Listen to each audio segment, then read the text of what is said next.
Welcome to Let's Roger That. I'm Gilles. In this episode, it's going to be a bit of a complex thing that is completely out of my scope of expertise, but it's something that I really need to do, and that's refurbish the spindle for my Rockwell Delta surface grinder. Now I've removed that, and as I've shown in previous episode, and what I've discovered is that the shaft itself has a lot of imperfections from old usage and improper manipulation when previous owners replaced bearings, etc. And of course, so that has to be resolved before I put that back in. So what I've done is I've watched a video by Rob Renzetti, who is truly, in my eyes, an expert in the subject of precision machining. So, and watched an episode where he's refurbishing a spindle for his mill, which is in essence the same idea. So I've split the bearing in various portions for me to inspect and then do some maintenance. So the parts that I'm going to look at is the spindle taper and the wheel assembly seat, the front bearing seat here, the rear bearing seat, the pulley seat, and of course the threads that hold the rear bearing nut, and then of course the threads in this casing which goes over top of the bearings.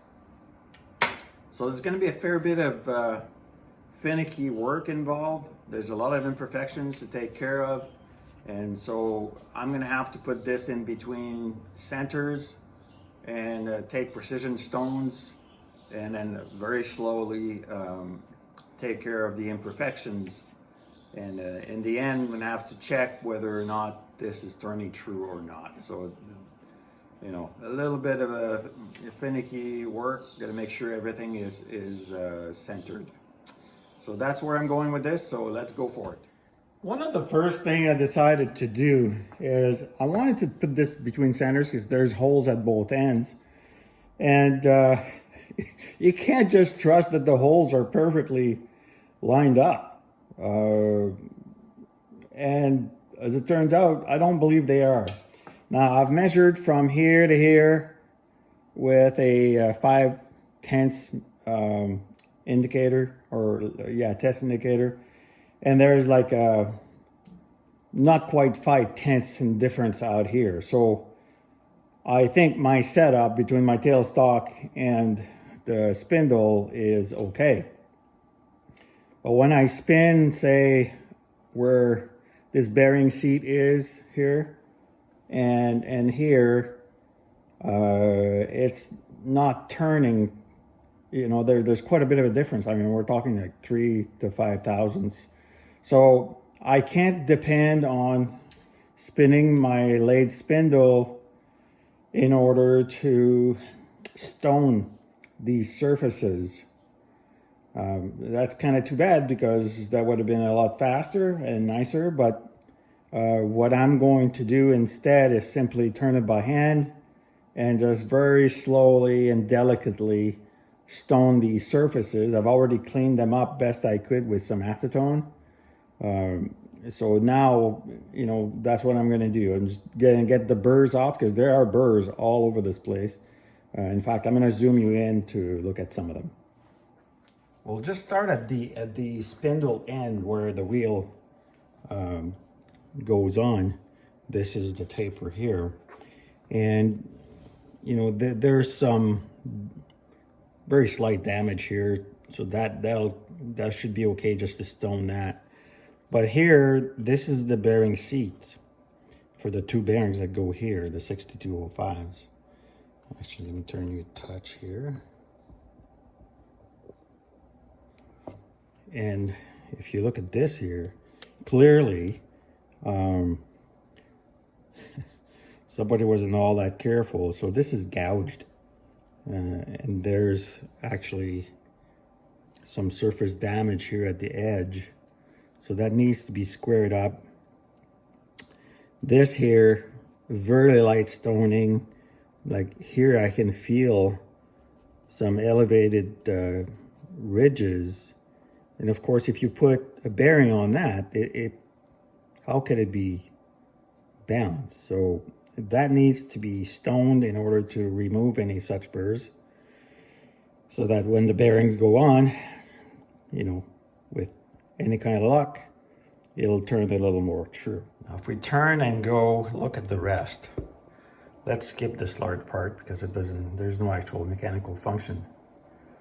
But here is where the rear bearing sits, and that is rough as well. So that needs to be taken care of. The other mechanical portion is here where the pulley sits, and that's rough as well. And there's some light damage where, you know, the stone hopefully will take care of some of the inconsistencies on the surface. So all of this is pretty disappointing, but hey, par for the course, the old machine. You know, a lot of people put their hands on this thing.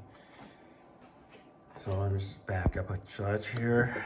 And then of course we've got this portion here. Now, like I said, because this is scuffed up and whatnot, so I'll have to remeasure after I stone this. And this may be the first part that I actually do, because with this, I'll be able to take a good measurement as to, number one, am I parallel here? And when it turns, you know, is everything set up in such a way that it's concentric? I don't believe that it is, because quite simply, even though I use my live center and the dead center in order to align this, I don't believe they were, you know, drilled on center, which is extremely surprising. But God knows, is this original? We don't know, right? So anyhow, that's what I'm going to start with. I'm going to take a stone, a precision ground stone, and eliminate some of these imperfections. All right, here it goes. You already hear the snagging happening here. Now I'll show you as soon as I do the first pass. I'm just touching the surface.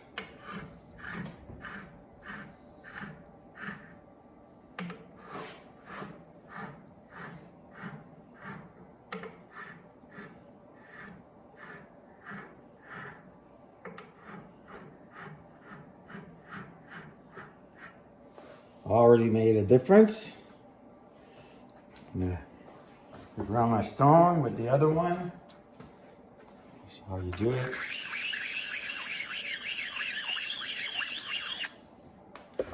There's some people that explain why we do this very well. Essentially, it just gets rid of the material that's gone in and exposes fresh particles that will cut, or cutting surface. It exposes fresh cutting surfaces.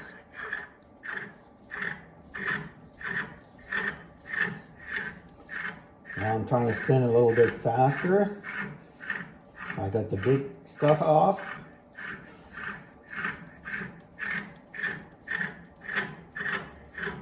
And I'm not trying to take material off here. I'm simply trying to eliminate those burrs. I can feel them as I go, because some people have actually grabbed this thing with pliers here, or vice grips at one time, in order to try to remove that bearing housing. You know, little did they know, you just had to tap it out very gently with a rubber mallet. So it's very unfortunate. The removal of any material in this will create an imbalance of sort. And There's no way I'll ever get a perfect finish out of this, but if I can improve it from what it was, great. And if it turns out that I can't, then I'll have to make a new spindle. You already hear less, and there's less resistance from snags. So this is starting to look better, so I'm gonna keep going here for a while. Okay, I'm no scientist, but here's what I've done. I've stoned all the surfaces from one end to the other. And my goal was to take off any burrs which would cause some sort of inconsistency, especially when it comes to the bearing surfaces. So just check this out. All right, so this is where the wheel the wheel would go on, where the taper is. Check this out, okay? Let's spin this up. So that's nice and smooth, clearly. And that's what I was trying to achieve. There's no more snags. It rolls freely by hand. So it's like that from one end to the next. And I'm gonna call this portion done.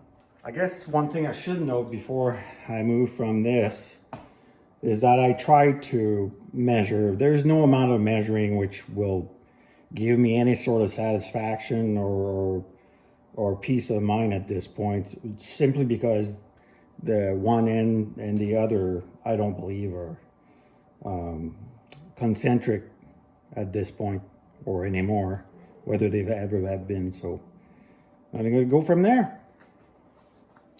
So what I'm gonna do now is trying to make my life as easy as possible as I move on. So I've got the spindle on the bench and a couple of V-blocks. These are precision V-blocks, but it doesn't matter. And I'm just gonna look at the various things, like, for example, look at these threads here, and there's a few flat spots. I'm just going to very lightly file these back into their proper shapes and eliminate potential issues later with binding and whatnot as I reassemble this spindle onto my surface grinder. So not going crazy here, very, very light, just trying to straighten things out. That's all. Because I don't want to mess things up in any way more than it already is. So that's all I'm doing right now.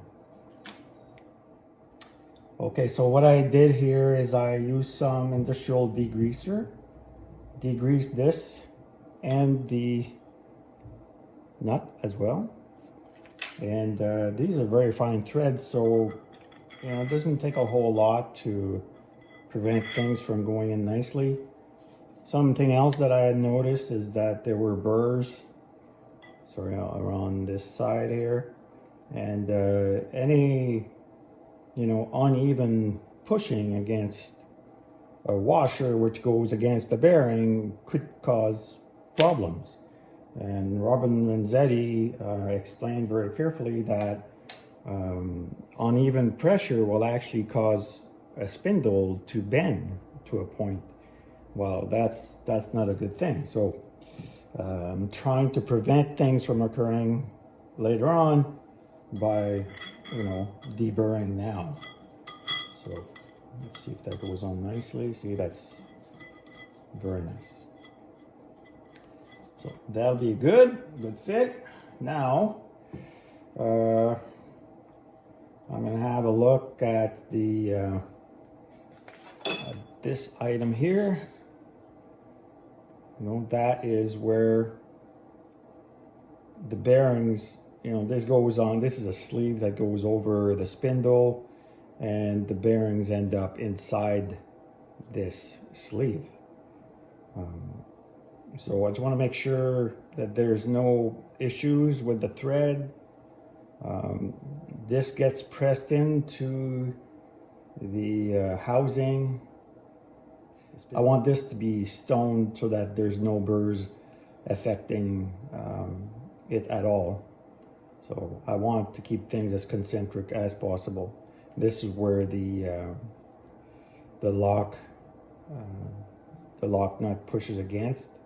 And here again, Robin Renzetti says you don't need to push hard on this thing. It just needs to sit against it to prevent this from turning into the housing.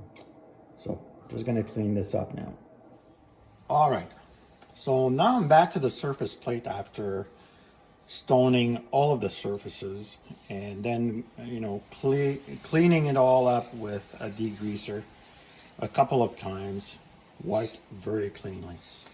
And I've got some precision V blocks here that for my surface grinder, which I'm using on my surface plate. So I've set up the Metatoya test indicator just to make sure that I'm accurate in my measurements as best as possible. I've taken a Metatoya rule and set the blocks at exactly the same distance from the edge. I've got, let me look at that for you here. The surface gauge has pins which allows it to glide along an edge. So I've got those extended, and I've just checked, and I'm getting approximately one to 1.5 tenths of, you know, of deviation from one end of the top surface to the other, which is pretty good. So that's about, let me see here, I would say, yeah, a good 6 inches. So let's see if I can zoom you in on that so that you can actually see. Not so easy to do this, but here we go. This is probably the best view I can get you. All right, so here we go. My indicator is set. I'm just gonna re-zero it here. Not easy when you're talking about tenths. There we go. All right. So right now I've got a 1/10 of a 1,000th in deviation, and it's staying steady all the way to the end. Now that's a good indication that that surface is parallel to the surface plate, if nothing else. It's all the way the same pretty well, like maybe 1/10 of 1,000th of an inch. So I'm satisfied with that. On the lathe, I could not achieve those results.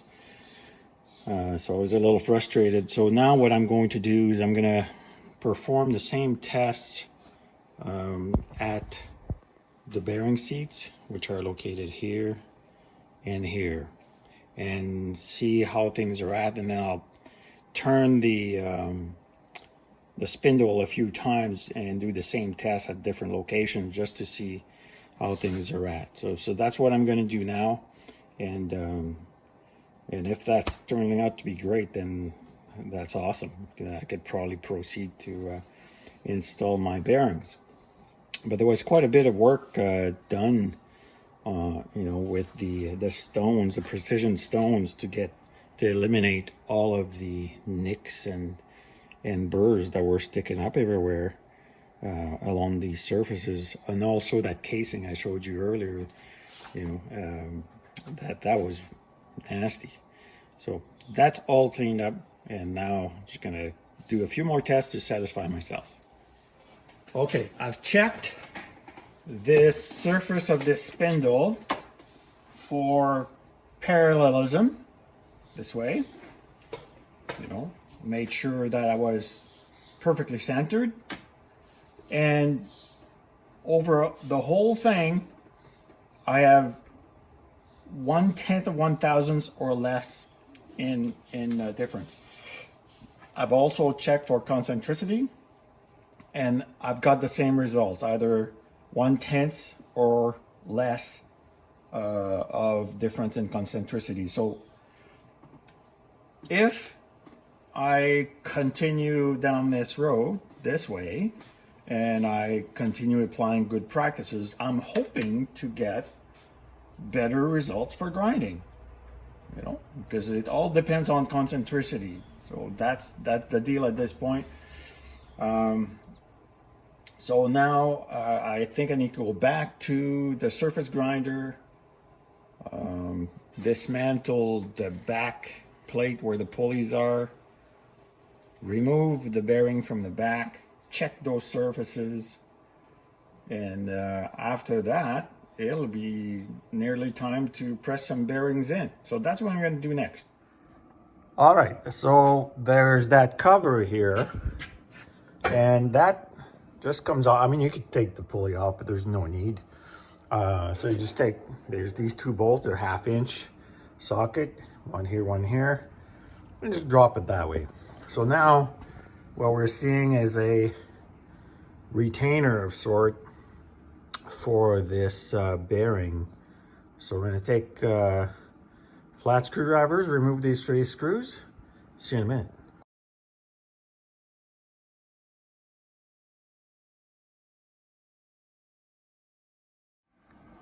I quickly wiped the bearing. I just want to get the dirt off of it. And the first thing I noticed is that it's bent here. So a bent bearing is not a good bearing.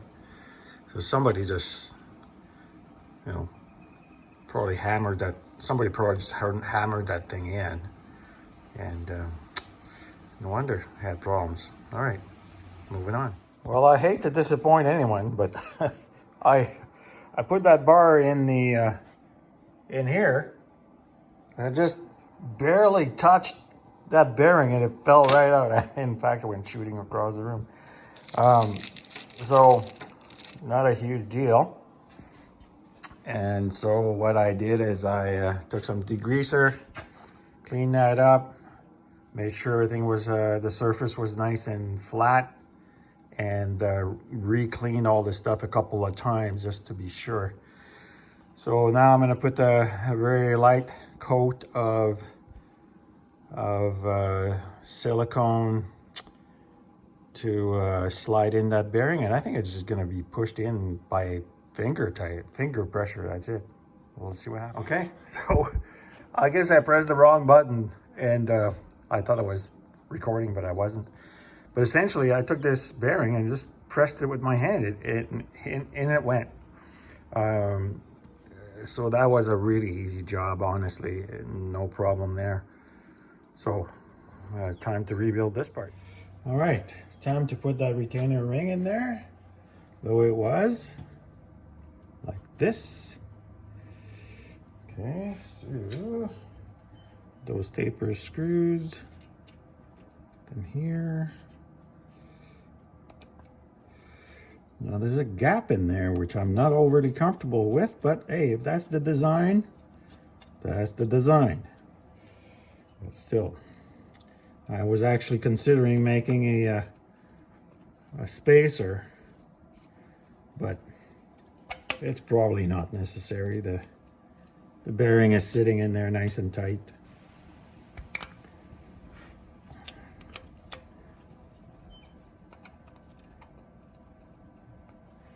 Okay, that's snug. Now we've got to reinstall that cover for the belt. All right. So there's 2 screws. There's one over here with a slot. They're both. One's longer, but I don't think that's really relevant. Okay, put that here. Probably can't see all of that, but here we go. Here's the second.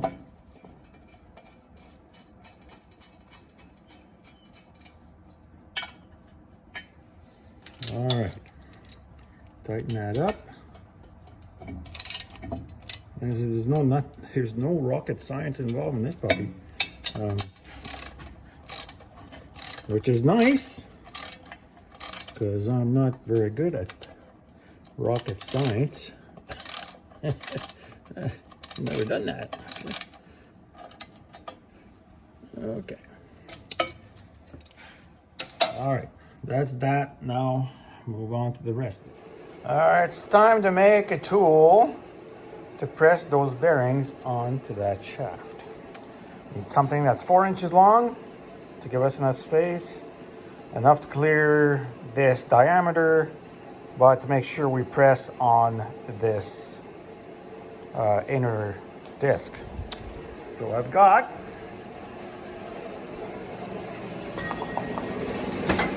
I'm cutting a 2-inch piece of aluminum round stock. We'll make it with that.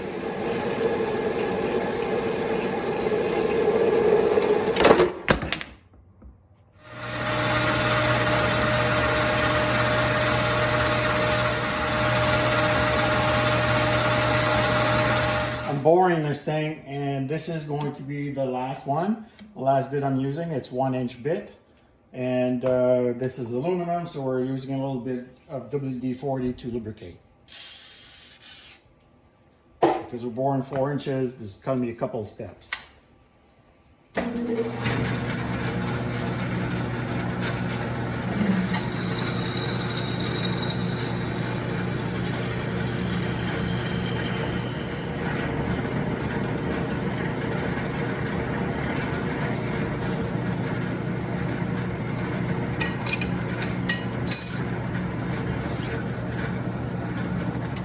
Alright, so that's done. Before I take anything out of the chuck, I'm going to bring the shaft over here and just make sure that it fits. This is pretty important, of course. Great. Just going to put a light chamfer into the inner bore, outer bore, and then flip it around and do the same thing. Just clean it up a touch.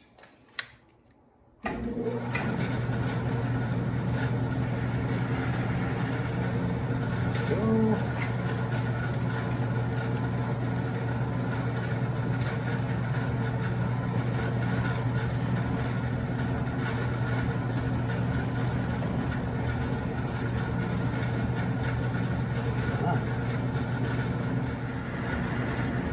There.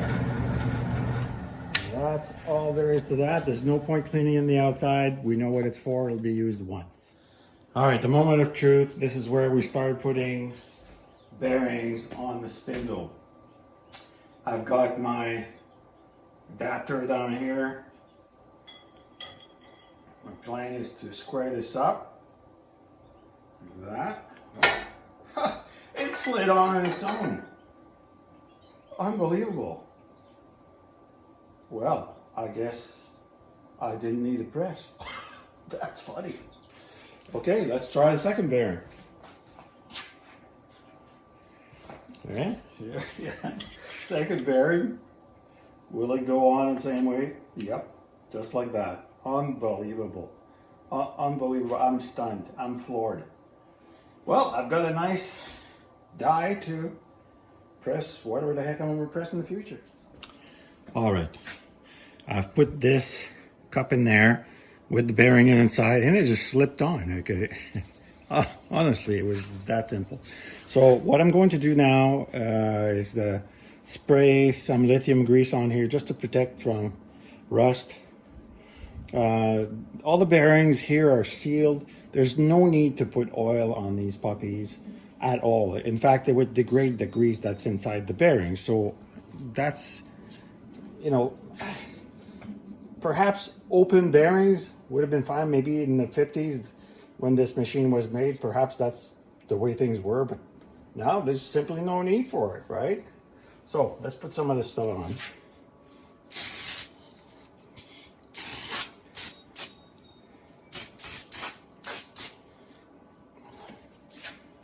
What I like about this stuff, it just does not go away.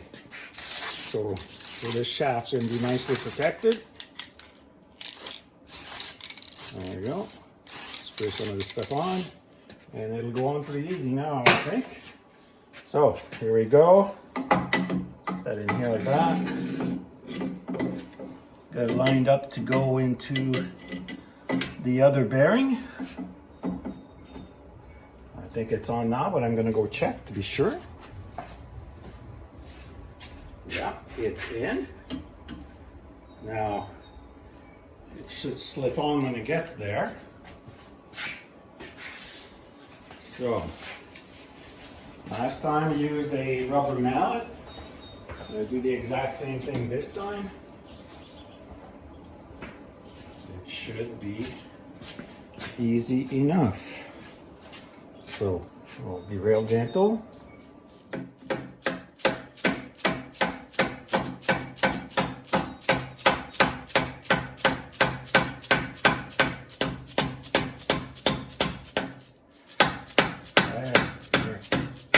Those bearings are they're not tight on the shaft. So let's push that in. See, go right against that bearing at the end. Just look. It's almost seated in there, so it's got to go in further. As well, tap it in. There it is. Okay. Now, I'm going to use something else to tap this in. I'm going to get a nice little block of wood or something here with a space, and that's how I'm going to do it. Once again, I have to say, I'm completely surprised. 3 little taps and it was in all the way. The bearing at the back is seated very nicely. Everything is sitting perfectly. So, wow. Now what I'm going to do is this goes in here, right? So I've taken the time to lap all of this stuff so that there's no burrs or anything stupid in the way. So now it's time to put that on. Make sure nothing's cross-threaded. There you go. They're in. Right. Okay. I'll still proceed carefully.